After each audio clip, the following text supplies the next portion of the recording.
All right, let's dive in. We're tackling strategic management this time around. Sounds good. Yeah, using Strategic Management Essentials, Chapter 1, as our guide. Oh, excellent source. And this isn't, just for the big wigs, the CEOs or hotshot execs. Right. This is really for anyone running a business, Yeah. leading a team, or honestly, even if you just want to understand how organizations win. I agree, especially in our world today. It's a crazy world out there. Yeah. So the source, they define strategic management as, and I'm going to quote here, the art and science of formulating, implementing, and evaluating cross-functional decisions that enable an organization to achieve its objectives. Okay, I like that. It's a mouthful, I know. It is a bit textbooky, yeah. So in plain English, what's that actually mean?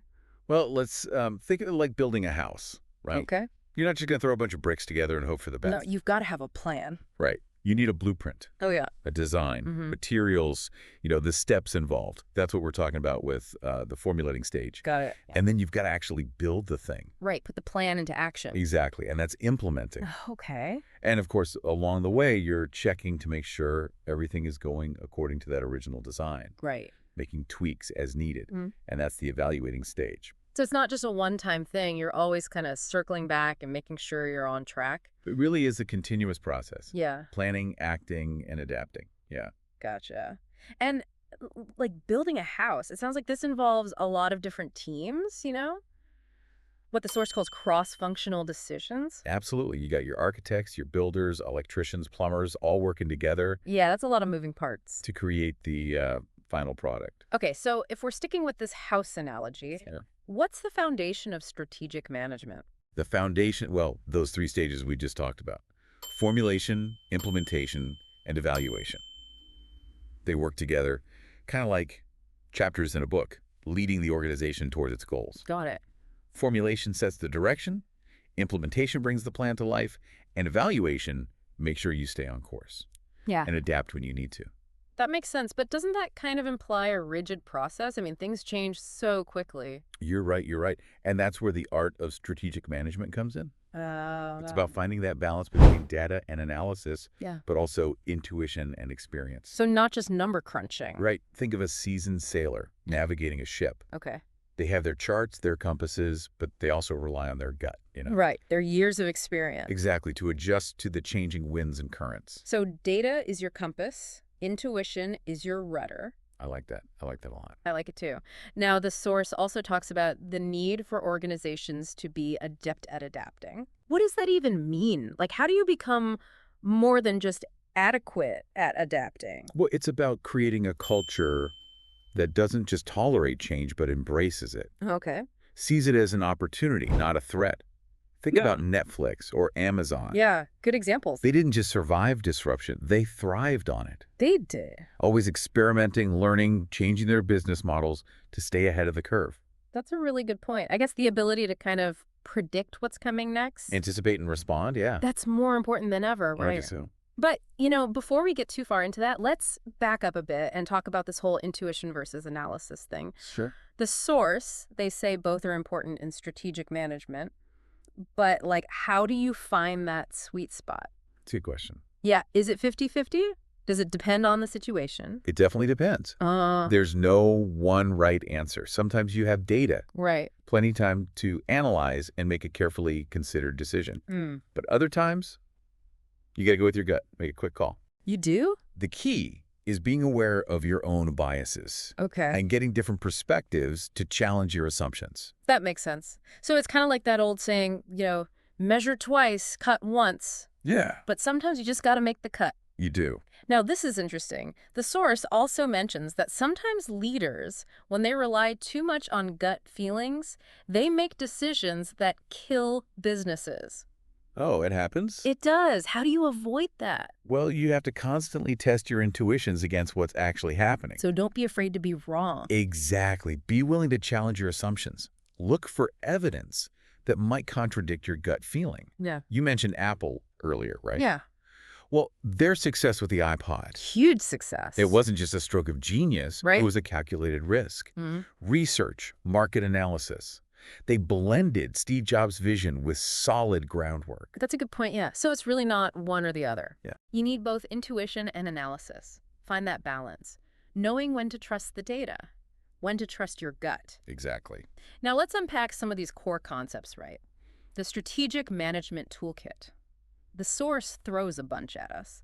Competitive advantage, strategists, vision and mission statements, external opportunities and threats, internal strengths and weaknesses. I mean, where do we even begin? Okay, well, let's start with competitive advantage. That's kind of the secret sauce that sets an organization apart. So what, like their edge? Right. Lets them create value that's tough to copy. Right. So it's not just about being better. Okay. Think about it this way. A company might be cheaper, Right. but then someone comes along and undercuts their prices. And their advantage is gone. Exactly. True competitive advantage is being different in a way that customers really care about. It's like building a moat around your business. Wait, a moat, like a castle. Exactly. Think of it as a barrier to entry for your competitors. It could be anything. A strong brand, Yeah. unique technology, a loyal customer base, or even just really efficient processes. Okay. Whatever it is, it makes it hard to copy your success. That's a great analogy. And I'm guessing that building that moat takes a lot of strategic thinking. Absolutely. Yeah. You need to understand your internal strengths and weaknesses, the opportunities and threats outside your company, and how to use all of that to create an advantage that lasts. Makes sense. So who's responsible for figuring all that out? Well, that's where your strategists come in. Yeah. They are the ones who develop and then actually implement the strategic plan. It could be CEOs, executives, even department heads. Okay, so not one specific title. No, what matters is that they have the vision, the skills, and the authority to guide the organization. So they're the ones keeping the ship on course. Precisely. And to do that, they need to know where they're going, right? That's where vision and mission statements come in. Okay, now see, I've always been a little skeptical of those. They feel like corporate jargon sometimes, just words on a website. I get it. They can be if they're not done well. But they are important. They can be. A well-crafted vision statement should paint a picture of the organization's future. It's inspirational and it guides decision-making. Okay, so it's like their North Star. Yes, it helps everyone understand where the ship is headed. And then the mission statement, that's more grounded in the present. It outlines what the organization does, who they serve, how they create value. It's the compass for day-to-day operations. So the vision is the why, the mission is the how. You got it. They work together to give a clear sense of purpose and direction. And without that, especially in today's world, it's easy to get lost. Yeah, that's a good point. Speaking of rough waters, let's talk about those external opportunities and threats. Right. How do organizations identify those and actually deal with them? One common tool is something called a SWOT analysis. What? SWOT, yeah. It's a way to assess your internal strengths and weaknesses, as well as those external opportunities and threats. So like a strategic checkup. Exactly. It helps you understand where you stand compared to everyone else and spot potential problems and areas where you can grow. Makes sense. But it's not enough to just identify them. You have to analyze them, prioritize them, and come up with strategies to use your strengths, mitigate your weaknesses, capitalize on opportunities, and minimize threats. That's a lot. It is, which is why you need a structured process for the SWOT analysis and then integrating it into your strategic planning. Okay. Which leads us to, The strategic management model itself. okay, The source gives a visual roadmap in Figure 1.1. It shows how all these pieces fit together. so like a blueprint for the whole process. Exactly. It outlines the key steps, starting with analyzing your internal and external environment, Right. and then to formulating and implementing your strategy, and then circling back, evaluating the results, making adjustments. It's a cycle, always evolving, always adapting. It seems like adapting is a key theme here. It is, and for good reason. The only constant is change. And if you can't keep up with it, well, you're going to get left behind. That's a fact. Strategic management is about building the capacity to not just survive change, but to actually thrive in it. Okay, I'm starting to really get why this is all so important. It's not just about having a plan. No, it's deeper than that. It's about building that strategic thinking into the very fabric of the organization. Exactly. Embedding it into every decision, from the top down. Okay, this has been really insightful. I think we've covered a lot of ground here, but I'm wondering, how do these principles apply to us as individuals? You know, we don't all have a board of directors to answer to. That's a great point. Maybe that's something we can explore in part 2 of our deep dive. Sounds good to me. Yeah. Welcome back. We were just talking about how important it is for organizations to be able to adapt, thrive in the face of change. Right, right. Can you give us some more concrete examples of what that actually looks like? Sure. Well, think about Blockbuster, for example. Oh, yeah, Blockbuster. Once upon a time, they were the kings of video rentals, but they missed the boat on streaming. They really did. Netflix basically ate their lunch. Yeah, they failed to adapt, and we all know what happened there. So are you saying companies have to be willing to completely reinvent themselves sometimes? Sometimes, yeah. You got to be proactive, not reactive. Look at companies like Amazon or Apple. Okay, yeah. They're constantly evolving, anticipating trends, sometimes even creating entirely new markets. They're not afraid to disrupt themselves. That's a good point. So it's not just about reacting to change, it's about anticipating it, maybe even causing it. Exactly. And that takes a deep understanding of your industry, your customers, and all those bigger trends out there, technological and societal. Right, you got to have your finger on the pulse. And be willing to experiment, take risks, and learn from your mistakes. So how do companies become more, I don't know, agile? Is that something you can teach, or are some companies just born with it? I think it's something you can definitely develop. A lot depends on leadership. Okay. Leaders have to create a culture that's open to change, that encourages people to try new things, take smart risks, Right. and they have to actually invest in the tools and resources that'll help their people stay ahead of the curve. So it's more than just like having a strategy document. Oh, for sure. It's about making strategic thinking part of how the organization operates, Yeah. at every level. Got it. Now let's go back to the SWOT analysis for a second. Right. We talked about the importance of identifying both internal and external factors. Strengths, weaknesses, opportunities, threats. Right, exactly.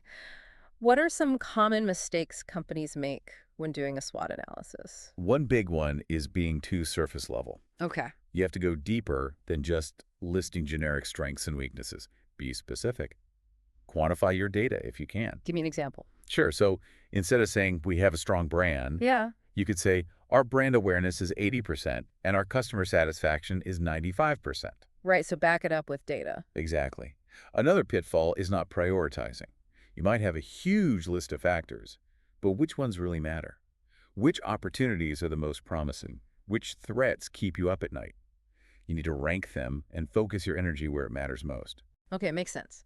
So you've done your SWOT analysis, you've got your strength, weaknesses, opportunities, threats all laid out. Now what? That's where the formulation stage comes in. Right. You have to develop clear, actionable strategies. Okay. Strategies that use your strengths, address your weaknesses, take advantage of opportunities, and minimize those threats. So not just vague ideas. No, they have to be specific, measurable, achievable, relevant, and time-bound. What we call SMART goals. So like, we want to increase market share. That's not a real strategy. Nope, too broad.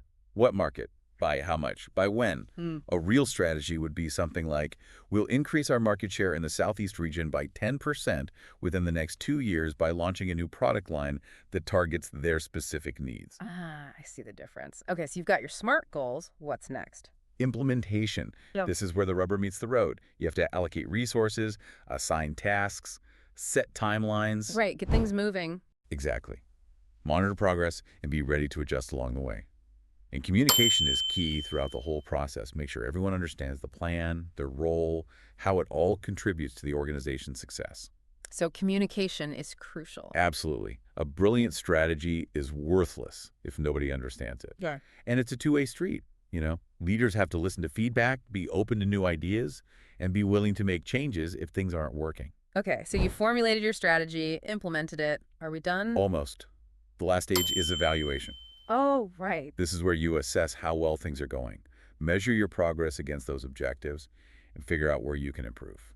Kind of like grading your own homework. Yeah, you could say that. You have to be honest with yourself, right? What's working, what's not, and don't be afraid to tweak the plan. Maybe your assumptions were wrong. Maybe the market changed. Maybe you need to shuffle resources or adjust your timeline. It was never really done. Nope. Strategic management is an ongoing process. You plan, you act, you learn, you adapt, and repeat. It's interesting. The source mentions a few reasons why some companies might resist strategic planning altogether. Oh, yeah.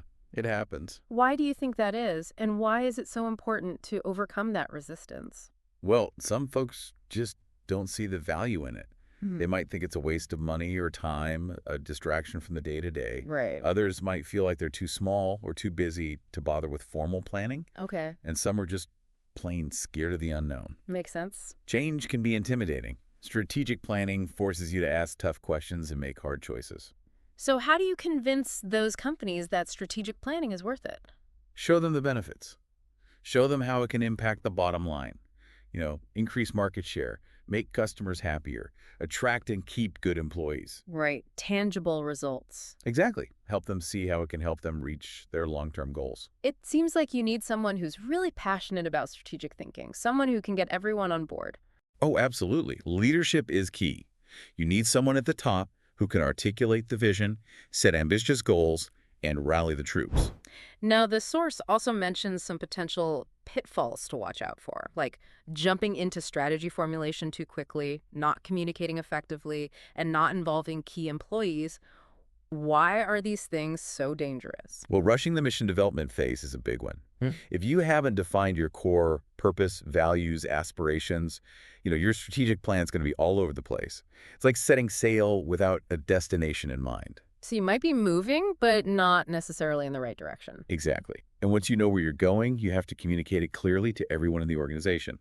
Otherwise, you end up with confusion, people working at cross purposes, and ultimately the plan fails. Communication is key. Again. Absolutely. Everyone needs to understand the big picture, their role in it, how it all fits together. What about involving employees in the process? Why is that so important? Because the people on the front lines, they often have the best insights. They see the challenges and opportunities firsthand. Involving them in the planning not only gives you access to their expertise, it makes them feel like they're part of something important. They're more likely to buy in. Right. So it's about ownership and accountability. Exactly. You want everyone thinking strategically, looking for ways to improve things, be innovative, create value. This has been so helpful. We really dug into the core concepts and stages of strategic management and why being adept at adapting is so crucial. But, we haven't really touched on how all of this can be applied to us as individuals. Maybe that's something we can explore next time. Oh, I think that would be a fascinating discussion. Fantastic. We'll be back in a bit to wrap things up. All right, we're back.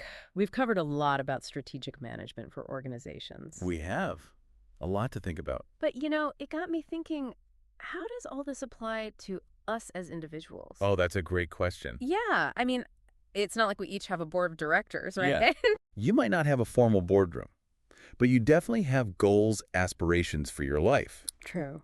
Think about it. Planning a career change, Okay. Yeah. starting a side hustle, Sure. even just trying to get in shape. Right, right. Those are all strategic challenges. So you're saying, like, the same principles apply? Absolutely. Hmm.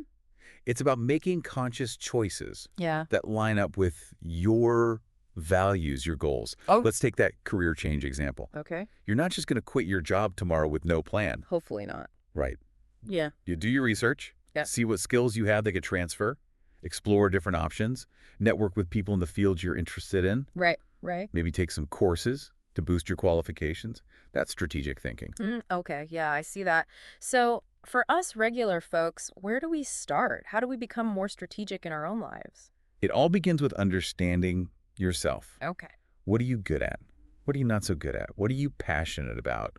What are your values? Right. Once you have a solid grasp of that, then you can start setting goals that actually make sense for you. And those goals should be what? SMART goals, like we Yes. talked about before. Exactly. Specific, measurable, achievable, relevant, and time-bound. Be more successful, that's not a goal. No, too vague. Right. What does success even mean to you? How will you measure it? What steps will you take to get there? Okay, yeah, so it's about action, not just wishing. But what about those things you can't control? Like, the economy tanks, or you have a health issue, just bad luck. How do you factor that in? That's where adaptability comes in.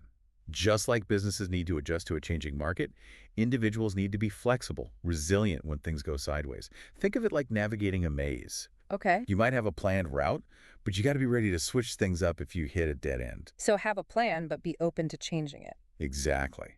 Sometimes those detours lead to something even better than you imagined. Maybe losing your job forces you to finally start that business you've always dreamed of. That's a good point. So see setbacks as opportunities. But, change can be scary. It can be. What advice would you give to someone who's stuck in their comfort zone, struggling to be more strategic? Start small. Don't try to change everything at once. Yeah, okay. Pick one area you want to improve. Set a SMART goal. Make a plan. Once you achieve that goal, you'll be more confident to tackle bigger challenges. Yeah, build that momentum. Prove to yourself you can do it. But honestly, not everyone's a natural strategist. True. Some people just like to go with the flow. Is there anything wrong with that? Not at all. Final works for you.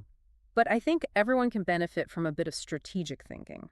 It doesn't mean you have to be rigid or lose your spontaneity. Okay, good point. It's just about being more intentional, making sure your actions align with your values, your goals. So it's not about like becoming a different person. No, it's about being more deliberate in your choices. Makes sense. And remember, strategic thinking is a skill. It gets easier with practice. Well, this has been a fantastic deep dive. We've explored strategic management from all angles. We have. And I think it's clear whether you're leading a team, starting a business, or just trying to live a better life, strategic thinking is a powerful tool. I couldn't agree more. It helps you make smarter choices, overcome challenges, and create a future that you actually want. That's a great way to put it. Thanks for joining us on this journey. My pleasure. And until next time, keep learning, keep growing, and keep thinking strategically.